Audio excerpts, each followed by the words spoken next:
Have you ever looked in the mirror and wished you could just reboot your personality? Or maybe you've looked at the world and thought, the whole system needs a reboot. Well, today we're diving into exactly that, a kind of user's guide to revolution, exploring how you can redefine not just yourself, but maybe reality itself. So let's start small, or actually not so small. This is a quote from Olga Khazan, a writer who used to feel trapped by her own personality. She described herself as incredibly neurotic, anxious, and introvert, just generally unhappy with who she was. She felt stuck. But, spoiler alert, she didn't stay that way. So how'd she do it? She didn't just wish for it, she took action. She literally signed up for an improv class to force herself out of her social anxiety. She started journaling to rewire her brain to focus on the good stuff. She meditated, she learned new things, and yeah, she lived by that classic mantra, fake it till you make it. And the amazing part? It worked. She proved you can actually rewrite your own source code. Okay, so changing yourself is one thing. It's hard, but it's possible. But what happens when the problem isn't you? What if you look at the systems running our world, our governments, our economies, and you realize they're the ones with the personality disorder? How in the world do you go about changing that? This is where we level up. We're moving beyond personal life hacks and into the territory of system shocks. We're talking about what it takes to develop the will to change not just a person, but an entire society. To really get our heads around this, let's jump into a thought experiment from our source material. Imagine a mysterious group, they call themselves Zero Work, just appears. You start seeing this weird, glitched-out zero symbol spray-painted on federal buildings. And then, bam, classified documents start leaking online, exposing all sorts of corruption and waste. This isn't a protest, it's an intervention. And their messaging? It's not your typical revolutionary propaganda. There's no single leader, no 10-point plan, just these potent, cryptic slogans. We are law. They're not saying they're above the law, they're saying they are the law. The social factory is closed today. We are debugging the system. It's powerful, anonymous, and totally unnerving. So if a group like Zero Work were real, how would they actually pull it off?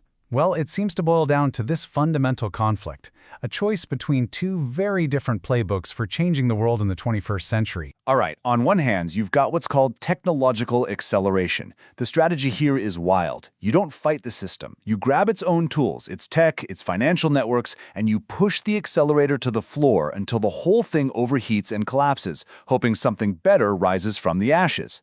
Then, on the other hand, you have the complete opposite, a principled retreat. This side says, no way, the system is too broken to fix. The only move is to step back, reject the complexity, and return to first principles, to actually read the instruction manual for ourselves. Now, that first playbook, the accelerationist one, it runs on this mind-bending concept called hyperstition. It's a term from the philosopher Nick Land, and it basically means a fiction that makes itself real. It's like a rumor or a story about the future that's so compelling it actually starts to pull that future into the present. It's a self-fulfilling prophecy on steroids. And you've totally seen this in action, even if you didn't know the name for it. Remember when a joke on Rick and Morty about Szechuan sauce got so huge that McDonald's literally brought it back? That's hyperstition. A meme about a fake restaurant called Fenboy Hooters went so viral that people started opening real-life pop-ups. In our story, Zero Work uses this as a weapon, spreading the idea that all digital money could just be redistributed, an idea so powerful it starts to feel possible. But the other playbook, the principled retreat, it comes from a very different place. It starts with this feeling, captured perfectly in this quote. The idea that the law has become so complicated, so filled with legalese and loopholes, that it's not for us anymore. It's just a weapon that powerful people use against everyone else. So what's the answer to that? It's a tactic called interpretive disobedience. It's a quiet rebellion. Instead of trying to speed up a broken system, you step away from it. You and your community decide to actually read the source code, the Constitution, for example, for yourselves. You stop outsourcing your own understanding to experts, politicians, or judges. It's about taking back the power to think for yourself. Okay, so let's imagine one of these revolutions actually works. You win. Now what? Well, you immediately slam into one of the oldest problems in human history. the paradox of power. And there's a real-world story that illustrates this perfectly. It's called Project Cybersyn.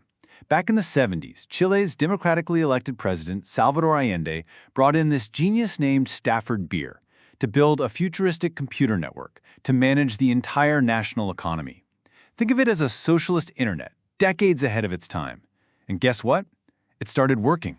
So well, in fact, that Allende's popularity soared, but his very success painted a target on his back. The CIA, terrified of a successful socialist government, helped orchestrate a coup. This quote from Stafford Beer, the system's creator, is just bone-chilling. The amazing tool they built to help people was so successful that it triggered a fatal immune response from the global power structure. Its success was its downfall.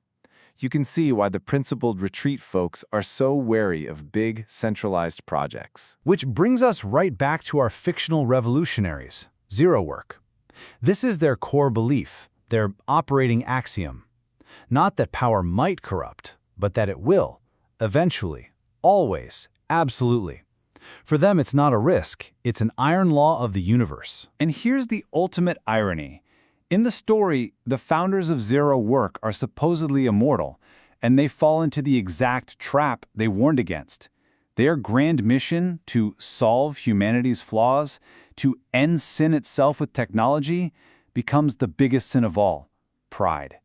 They try to become gods, and in doing so, they risk becoming the ultimate tyrant. So, if even the most well-intentioned revolution is doomed to corrupt itself, where does that leave us? If both playbooks lead to their own kind of disaster, maybe the problem isn't the political system. Maybe the problem is the human operating system. And this leads us to the final, most radical idea of all. Now, stick with me because this is where the accelerationist playbook goes completely off the rails in a fascinating way. What if dehumanization wasn't something to be afraid of?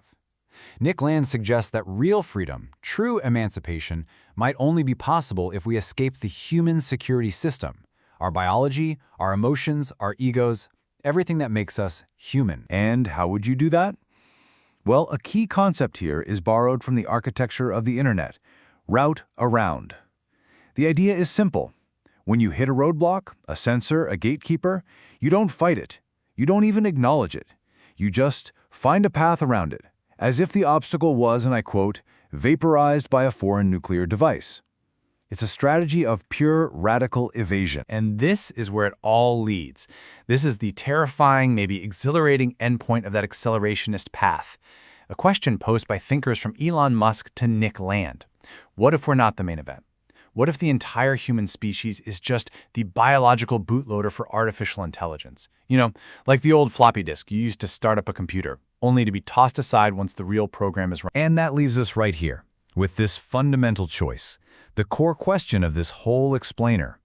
When you're faced with a world you believe is fundamentally flawed, what do? Do you try to rewrite the code of reality itself to accelerate past our limitations, even if it means leaving our humanity behind?